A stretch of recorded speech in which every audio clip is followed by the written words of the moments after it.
الرحمن الرحیم فصل فی الحرکۃ والسکون اما الحرکت فہی الخروج من القوۃ الی الفعل علی سبیل التدریج۔ گفتگو جسم طبعی کے عوارض ذاتیہ میں جاری ہے۔ جس طرح مکان ہونا، حیز میں ہونا یا کسی شکل پر ہونا یہ جسم طبعی کے عوارض میں سے ہے، اسی طرح حرکت اور سکون، حرکت کرنا اور سکون اختیار کرنا یہ بھی جسم طبعی کے عوارض میں سے، کیونکہ ہر جسم ہمیشہ ساکن رہے یہ بھی نہیں ہو سکتا، ہمیشہ حرکت کرتا رہے یہ بھی نہیں ہو سکتا۔ تو حرکت و سکون دونوں یہ جسم طبعی کے کیا ہے؟ عوارض میں سے ہے، اس کو عارض ہوتے رہتے ہیں۔ حرکت و سکون کی تعریف کو جاننے سے پہلے یہ جان لو کہ دنیا کے اندر کچھ چیزیں ایسی ہیں جو من کل الوجوہ بالفعل موجود ہیں۔ من کل الوجوہ یعنی ہر وجہ سے، جتنے طریقے سے اس کے اندر پائے جانے کی یا جتنی چیزیں پائے جانے کی گنجائش تھی وہ سب کی سب پائی جا چکی ہیں۔ اب کسی کا انتظار نہیں ہے کہ ہاں ابھی یہ نہیں پائی گئی ہے، دھیرے دھیرے پائی جائے گی۔ جیسے باری تعالی، رب تبارک و تعالی کی ذات، کسی بھی اعتبار سے کسی وصف میں یا صفات میں رب تبارک و تعالی کے لیے یہ نہیں کہا جا سکتا کہ یہ بالفعل حاصل نہیں ہے یا بالفعل موجود نہیں ہے، بلکہ وہ موجود کامل ہے۔ وہ کیا ہے؟ موجود، ہر طرح تمام صفات کے ساتھ وہ بالفعل موجود ہے۔ اور کچھ چیزیں ایسی ہیں جو بالفعل موجود ہوتی ہیں اور بالقوا، بعض جہت سے بالفعل ہوتی ہیں اور بعض جہت سے بالقوا۔ مثلا ایک انسان پیدا ہوا تو بالفعل وہ موجود تو ہو گیا، لیکن ساری چیزیں مثلا اس کی جوانی کا آنا یا اس کے جسم کا گھٹنا بڑھنا، اوپر اس کی نشو و نما ہونا، یہ سب کے سب اب کیا ہوگا؟ دھیرے دھیرے بڑھے گا۔ تو کچھ چیزیں ہیں جو اب بالفعل آ گیا وجود میں، پیدائش ہو گئی تو ہم کہیں گے کہ ہاں بالفعل یہ وجود میں آ چکا، لیکن اور جو چیزیں بھی حاصل ہونا ہے وہ بالقوا ہیں لیکن بالفعل ابھی نہیں ہے۔ قوت ہے، ان کو کر سکتا ہے، علم حاصل کر سکتا ہے، پڑھ سکتا ہے، لیکن ابھی نہیں ہے۔ تو کچھ اعتبار سے بالفعل ہوتے ہیں اور کچھ اعتبار سے بالقوا۔ اس کو سمجھ گئے؟ اب حرکت کہتے ہیں کہ حرکت کسی چیز کا قوت سے فعل کی طرف دھیرے دھیرے نکلنا، تدریجن، دھیرے دھیرے قوت سے کس کی طرف نکلنا؟ فعل کی طرف نکلنا، اسی کو کیا کہتے ہیں؟ حرکت کہتے ہیں۔ اور سکون اسی کا بالکل الٹا، جس کی شان حرکت کرنا ہو، یعنی جس کے اندر حرکت کرنے کی صلاحیت ہو، وہ حرکت نہ کر رہا ہو، اسی کو کیا کہتے ہیں؟ سکون کہتے ہیں۔ جس کی شان حرکت کرنا ہو لیکن وہ حرکت نہ کر رہا ہو، بس رکا ہو، اسی کو کیا کہیں گے؟ سکون کہیں گے۔ تو حرکت کی تعریف کرنے سے سکون کی تعریف خود ہی مد مقابل کے اعتبار سے معلوم ہو جائے گی۔ تو حرکت کہتے ہیں کسی شے کا قوت سے فعل کی طرف علی سبیل التدریج، یعنی دھیرے دھیرے نکلنا۔ دفعتاً واحدہ ایسا نہیں ہو سکتا، دھیرے دھیرے وہ نکلے گا۔ تو جب دھیرے دھیرے نکلنے کی وہ خروج کی دو ہی صورتیں ہیں، یا تو دفعتاً واحدہ یا دھیرے دھیرے۔ تو دفعتاً واحدہ ہوگا تو اسی کو کہتے ہیں کون و فساد، اسی کو کیا کہتے ہیں؟ کون و فساد، اس کا بیان آگے آئے گا۔ اور دھیرے دھیرے تدریجن آپ بڑھیں گے، اسی کو حرکت کہیں گے۔ اسی کو کیا کہیں گے؟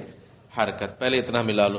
فصل فی الحرکت، یہ فصل ہے حرکت اور سکون کے بیان میں۔ اما الحرکت فہی الخروج من القوۃ الی الفعل علی سبیل التدریج، حرکت کہتے ہیں کہ شے کا قوت سے فعل کی طرف علی سبیل التدریج نکلنا۔ واما السکون فہو عدم الحرکت اما من شانہ ان یتحرک، اور سکون کہتے ہیں اس چیز کا حرکت نہ کرنا جس کی شان حرکت کرنا ہو، اس کا سکون اختیار کر لینا، اسی کو کیا کہتے ہیں؟ سکون کہتے ہیں، حرکت نہیں۔ اب ایک اور دعویٰ، وَكُلُّ جِسْمٍ مُتَحَرِّكٍ فَلَهُ مُحَرِّكٌ غَيْرُ الْجِسْمِيَّةِ اِذْ لَوْ تَحَرَّكَ الْجِسْمُ بِمَا هُوَ جِسْمٌ لَكَانَ كُلُّ جِسْمٍ مُتَحَرِّكٌ وَالتَّالِي كَاذِبٌ فَالْمُقَدَّمُ مِثْلُهُ۔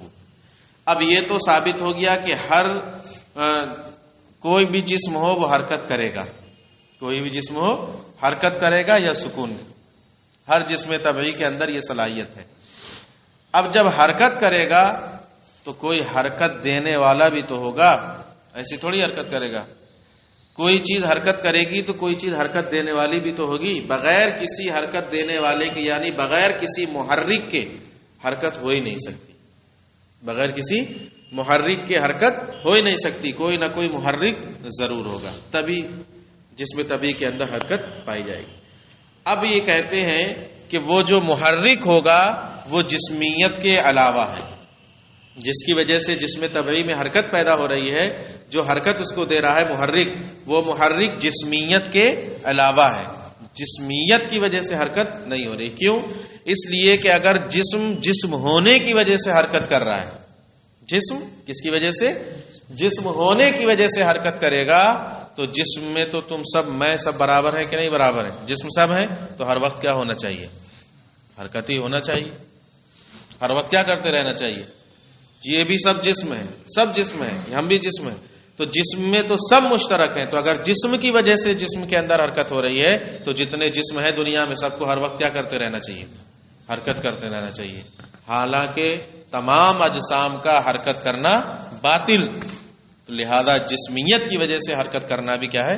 باطل ہوگا. یہاں کہیں گے یہ کیا؟ والتالی کاذب. مقدم اور تالی پڑھا ہے منطق میں. اگر تو ایسا کرے گا تو ایسا ہوگا. اس میں کون مقدم کون تالی ہے؟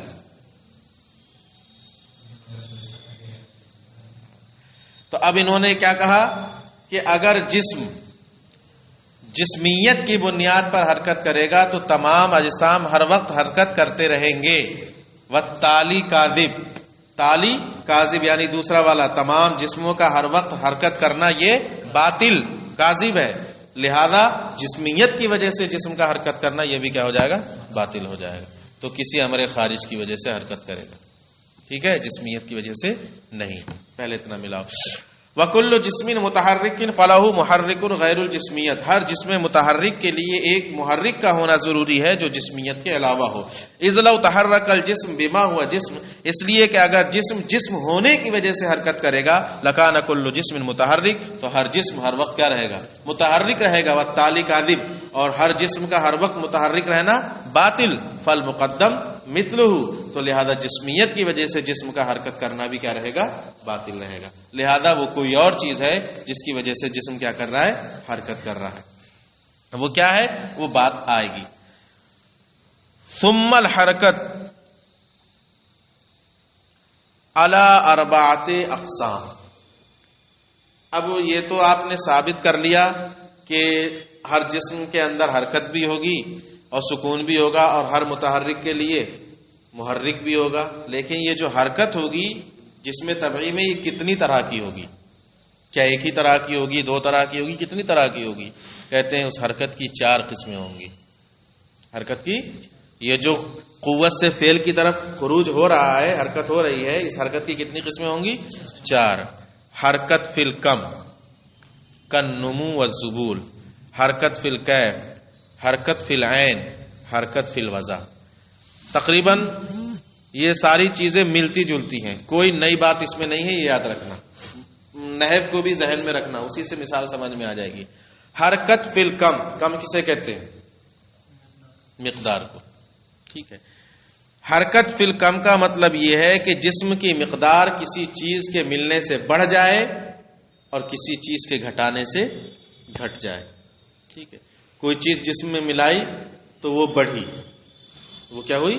تو حرکت یہاں بھی ہے. حرکت کیا ہے؟ یہاں بھی ہے. جسم میں کچھ لگایا جس کی وجہ سے کیا ہو گیا؟ جسم بڑا ہو گیا. مثال کے طور پر آپ نے ایک چھوٹی سی چیز لی، ایک چھوٹی سی چیز لی، کوئی غبارہ ہی لیا. اب اس میں ہوا بھرنا شروع کی. اس میں کیا کیا؟ ہوا بھرنا شروع کی. تو وہ بڑا ہوتا جائے گا کہ نہیں ہوتا جائے گا؟ تو یہ جو بڑا ہو رہا ہے یہ بھی تو ایک حرکت ہی ہو رہی ہے. یہ ایک میں مثال دے رہا ہوں، یہ اس پہ سیٹ ہو یا نہ ہو یہ ایک الگ مسئلہ ہے، مگر بڑھ رہا ہے کہ نہیں بڑھ رہا ہے؟ حرکت ہو رہی ہے کہ نہیں ہو رہی ہے؟ بڑھ گیا.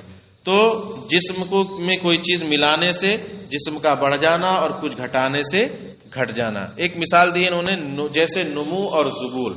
نمو کا کیا مطلب ہے؟ نمو کا مطلب ہے جسم کے موافق کسی چیز کو جسم میں ملانے سے جسم کا بڑھنا. جسم کے موافق کسی چیز کو جسم میں ملانے سے جسم کا بڑھنا، اور زبول کا معنی ہے جسم کے موافق کسی چیز کا جسم کے ہٹانے سے جسم کا گھٹنا، جسم کا گھٹنا۔ اسی کی سیدھی تعریف کر دی تھی کہ حرکت فی الکم کا مطلب ہے کسی چیز کے ملانے سے جسم کا بڑھنا اور کسی چیز کے گھٹانے سے جسم کا کیا ہو جانا، چھوٹا ہو جانا، ٹھیک ہے۔ حرکت فی الکم کن نمو و ظہور، یہ ہو گئی حرکت فی الکم، بڑھنا یا گھٹنا۔ وہ حرکت فی الکیف، حرکت فی الکیف، حالت، کیفیت، ٹھیک ہے۔ پوچھتے ہیں نا کیفا حالک، تمہارا حال کیسا ہے، تو کیا کہیں گے، حالی طیب، بہتر ہے یا خراب ہے، یہی حالت۔ تو حرکت فی الکیف کا مطلب یہ ہے کہ ایک حالت سے دوسری حالت کی طرف منتقل ہونا، ایک حالت سے دوسری حالت کی طرف منتقل ہونا۔ جیسے ٹھنڈا پانی ہے، گرم کروانے لگے اس کو، آگ پہ رکھ دیا، کیا ہو گیا، گرم ہو گیا، ایک حالت سے دوسری حالت کی طرف انتقال ہوا کہ نہیں ہوا، یہ جو انتقال ہوا یہی حرکت فی الکیف ہے۔ یہ کیا ہے، حرکت فی الکیف، ٹھیک ہے۔ اور یہ بھی جان لو کہ ایک حالت سے دوسری حالت کی طرف انتقال کے ساتھ ساتھ اس کی اپنی صورت نوعیہ باقی رہے، تو پانی پانی ہی ہے کہ نہیں ہے، ٹھنڈا تھا جب بھی ویسے ہی تھا، گرم ہو گیا تب بھی کیا ہے، پانی ہے۔ تو صورت نوعیہ کی بقا کے ساتھ کوئی سیب یا آم ابھی کچا ہے، کھٹا ہے، دھیرے دھیرے زمانہ گزرا، وہی آم کیا ہو گیا، میٹھا ہو گیا، لیکن ہے کیا، ابھی بھی آم ہی ہے نا، ٹھیک ہے۔ تو صورت نوعیہ کی بقا کے ساتھ ایک حالت سے دوسری حالت کی طرف منتقل ہو جانا، سمجھ گئے۔ ایک بچہ کسی وقت مثلا چوٹ لگی، کیا ہوا، چوٹ لگی، یا کوئی مرض لاحق ہوا، علاج کیا، صحیح ہو گیا، تو حالت خراب سے حالت بہتر کی طرف انتقال ہوا، لیکن اصل کیا ہے، باقی ہے کہ نہیں باقی، یہی ہے حرکت فی الکیف، اسی کو حرکت استحالہ بھی کہتے ہیں، ٹھیک ہے۔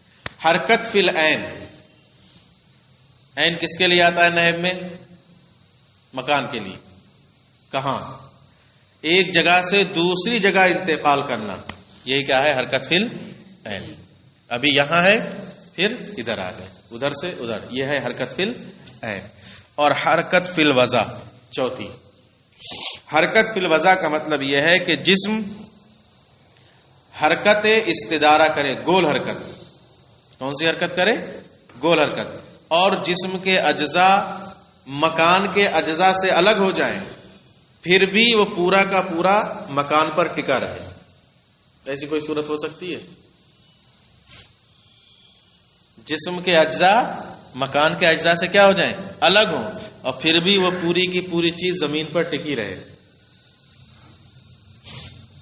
ہے؟ گیند، کیا، گول چیز، کوئی بھی گول چیز، آپ اس کو یہاں پر ہے ابھی وہ، ٹھیک ہے، آپ نے اس کو گھما کے ادھر سے ادھر کر دیا، گھما دیا، تو جو اجزاء ادھر تھے اب وہ مکان سے کیا ہو گئے، الگ ہو گئے، اب چھوٹی ہی سی چیز لگی رہے گی، لیکن پھر بھی پوری گیند کہاں ٹکی ہوئی، اس کے بہت سے اجزاء مکان سے کیا ہے، بالکل الگ ہے کہ نہیں الگ ہے، زمین میں بس ایک چھوٹا سا حصہ گیند، گول کسی بھی گول چیز کا ایک چھوٹا حصہ زمین سے ٹکا رہے گا، ٹھیک ہے، اور اسی حصے کی بدولت گیند کا یا کسی بھی گول چیز کا پورا جسم اپنے مکان پر ٹکا رہے گا کہ نہیں ٹکا رہے گا، ٹھیک ہے۔ تو جسم کے اجزاء مکان کے اجزاء سے مباین ہوں، الگ ہوں، اور پھر بھی وہ پورا کا پورا کیا ہو، اپنے مکان پر ٹکا ہوا، پورا کا پورا کیا ہو، اپنے مکان پر ٹکا ہوا ہو، یہی ہے حرکت فی الوضع۔ ایک صورت اور ہو سکتی ہے حرکت فی الوضع، حرکت فی العین کے ساتھ حرکت فی الوضع پائی جائے۔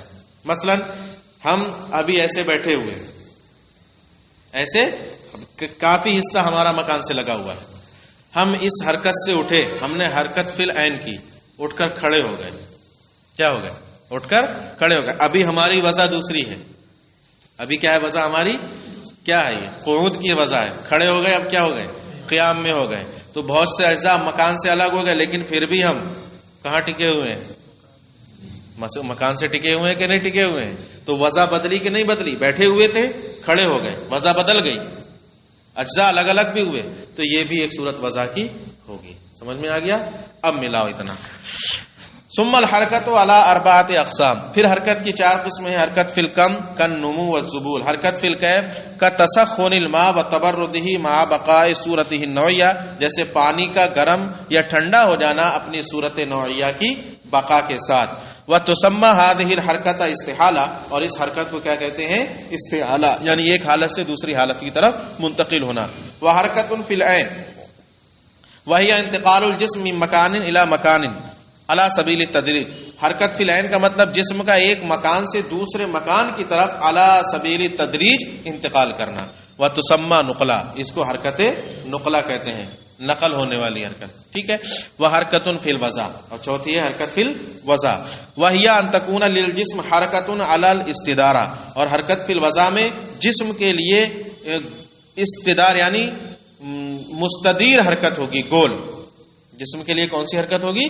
گول. تو یہ گیند میں ہی ہو سکتی ہے، گول چیز میں یہ حرکت ہوگی. فإن اجزاءه تباين اجزاء مكانه ويلازم كله مكانه، تو اس کے اجزاء اپنے مکان کے اجزاء کے کیا ہوں گے؟ مباین ہوں گے، الگ ہوں گے، اس کے باوجود وہ پورا کا پورا اپنے مکان سے لگا ہوا ہوگا، ٹکا ہوگا. فقد اختلف نسبت اجزائه الى اجزاء مکانه على التدریج، تو اس کے اجزاء کی نسبت اپنے مکان کے اجزاء سے علی سبیل التدریج کیا ہو جائے گی؟ مختلف ہوگی. دھیرے دھیرے گیند کو گھماتے رہیے، آپ گیند کو گھماتے رہیے علی سبیل التدریج، اس کے اجزاء اپنے مکان کے اجزاء سے کیا ہوتے رہیں گے؟ الگ ہوتے رہیں گے، الگ نہیں ہوتے رہیں گے. اور جب روکیں گے تب بھی گیند کیا رہے گی؟ اپنے تمام اجزاء کے ساتھ اپنے مکان کے ساتھ ٹکی رہے گی. وَنَقُولُ أَيْضًا الحرکت الذاتیہ اما طبعیۃ او قصریۃ او ارادیۃ. سنو، یہ 4 قسمیں ہوئیں حرکت کی، یہ الگ اعتبار سے ہوئی. اب محرک جو حرکت دے گا اس کے اعتبار سے بھی 4 قسمیں ہو رہی ہیں. وہ 2 قسمیں ہوں گی پہلے حرکت کی، حرکت ذاتیہ اور حرکت عرضیہ. پھر حرکت ذاتیہ کی 3 قسمیں ہوں گی. حرکت عرضیہ سے یہاں بحث نہیں ہوگی، لیکن حرکت ذاتیہ سے بحث ہوگی. حرکت ذاتیہ اور عرضیہ مثلا وہ حرکت جو بذات ہو وہ حرکت ذاتیہ ہے. جیسے کشتی حرکت کر رہی ہے، کشتی حرکت کر رہی ہے، ہم اسے ذاتی حرکت کہیں گے. لیکن جو کشتی میں بیٹھا ہوا ہے وہ بھی تو جا رہا ہے ادھر سے ادھر، اس کی بھی حرکت ہو رہی ہے کہ نہیں ہو رہی ہے؟ وہ کیا ہے؟ حرکت عرضی ہے. کشتی کی وجہ سے حرکت ہو رہی ہے. کس کی وجہ سے ہو رہی ہے؟ تو وہ حرکت عرضی. تو عرضی سے ہمیں بحث نہیں کرنا ہے، ذاتی سے بحث کرنا ہے. کس سے؟ حرکت ذاتیہ. حرکت ذاتیہ کی 3 قسمیں ہوں گی، حرکت طبعیہ، حرکت قصریہ اور حرکت ارادیہ. حرکت ارادیہ، حرکت طبعیہ اور حرکت قصریہ. اب ہر ایک کو دیکھو، اس لیے کہ وہ قوت جو حرکت دے گی اب وہ یا تو خارج سے حاصل ہوگی یا خارج سے حاصل نہیں ہوگی. غور سے سننا اس کو. کوئی چیز جب حرکت کرے گی تو اب اس کے اندر جو قوت محرکہ ہے وہ خارج سے حاصل کی جائے گی یا خارج سے حاصل نہیں کی جائے گی. خارج سے اگر حاصل کی گئی، اگر وہ خارج سے حاصل کی گئی تو اسی کو کہیں گے حرکت قصریہ. کیا کہیں گے اسے؟ حرکت قصریہ. اور اگر خارج سے وہ قوت محرکہ مستفاد نہیں ہے بلکہ ذات ہی کے اندر ہے تو اب اس کی 2 صورتیں، یا تو وہ بالارادہ یعنی شعور کے ساتھ ہوگی وہ حرکت. کس کے ساتھ ہوگی؟ شعور کے ساتھ ہوگی وہ حرکت. اگر شعور کے ساتھ ہو رہی ہے اسی کو کہیں گے حرکت ارادیہ. جیسے ہمارا تمہارا حرکت کرنا، ہمارا اور تمہارا حرکت کرنا یہ شعور کے ساتھ ہوتی. جب ہمارا جی چاہتا تب ہم اٹھ کے کیا کر دیتے؟ چل دیتے. کیا کر دیتے؟ ہم اٹھ کے چل دیتے ہیں. اور اگر اس میں شعور نہیں ہے، غور و فکر نہیں ہے تو اسی کو کہیں گے حرکت طبعیہ. جیسے ایک ڈھیلے کی حرکت، ایک ڈھیلے کی حرکت کہیں بھی ادھر سے ادھر آپ نے پھینکا تو وہ قوت تو خارج سے مستفاد ہو، اس سے مسئلہ نہیں ہے. لیکن جو ڈھیلا حرکت کر رہا ہے اس میں قصد و ارادہ یا شعور شامل ہے، اس کے اندر پایا ہی نہیں جاتا ہے شعور، تو تو یہ کون سی ہوگی؟ طبعیہ، کیونکہ اس کی طبعیت میں ہے کہ وہ حرکت کرے، یہ اس کی اپنی طبعیت کی وجہ سے، اسی کو کیا کہیں گے؟ حرکت طبعیہ. ہم ملاؤ الحرکت ذاتیہ اما طبعیہ او قصریہ او ارادیہ. پھر ہم کہتے ہیں کہ حرکت ذاتیہ یا تو حرکت طبعیہ ہوگی یا قصریہ ہوگی یا ارادیہ. لأن القوة المحرکہ اما ان تکون مستفادۃ من خارج، اس لیے کہ قوت محرکہ یا تو خارج سے مستفاد ہوگی، او لا تکون، یا خارج سے مستفاد نہیں ہوگی. فإن لم تکن مستفادۃ من خارج، تو اگر وہ خارج سے مستفاد نہ ہو، فإما ان یکون لها شعور، تب یا تو اس میں شعور ہوگا، او لا یکون، یا شعور نہیں ہوگا. فإن کان لها شعور، تو اگر اس میں شعور ہے، فہی الحرکت الارادیہ، اسی کا نام کیا ہے؟ حرکت ارادیہ ہے. وإن لم یکن لها شعور، اور اگر اس میں شعور نہیں ہے، فہی الحرکت الطبعیہ، اسی کو حرکت طبعیہ کہیں گے. وإن کانت مستفادۃ من خارج، اور اگر قوت محرکہ خارج سے مستفاد ہوئی ہے، فہی الحرکت القصریہ، اسی کو کیا کہیں گے؟ حرکت قصریہ. تو جیسے پتھر کو اوپر کی جانب جب پھینکا جائے، میں نے ایک پہلے بھی یہ مثال دی تھی، تو اب وہ اوپر کو جائے گا کہ نہیں جائے گا؟ تو یہ کس قوت کی بنا پر جا رہا ہے؟ اپنی طبیعت ذات کی وجہ سے، یا خارج سے قوت مستفاد ہوئی ہے اس کی وجہ سے؟ خارج سے قوت مستفاد ہوئی ہے، پھینکنے والے نے پھینکا ہے تو اب وہ اوپر جا رہا ہے. جیسے ہی اوپر جا کے یہ طاقت ختم ہوگی، فوراً کیا ہو جائے گا؟ وہ واپس آ جائے. وَإِن كَانَتْ مُسْتَفَادَةً مِنْ خارج، اور اگر وہ خارج سے مستفاد ہو، فَهِيَ الْحَرْكَةُ الْقَصْرِيَّةُ، اسی کو حرکت قصریہ کہیں. بس.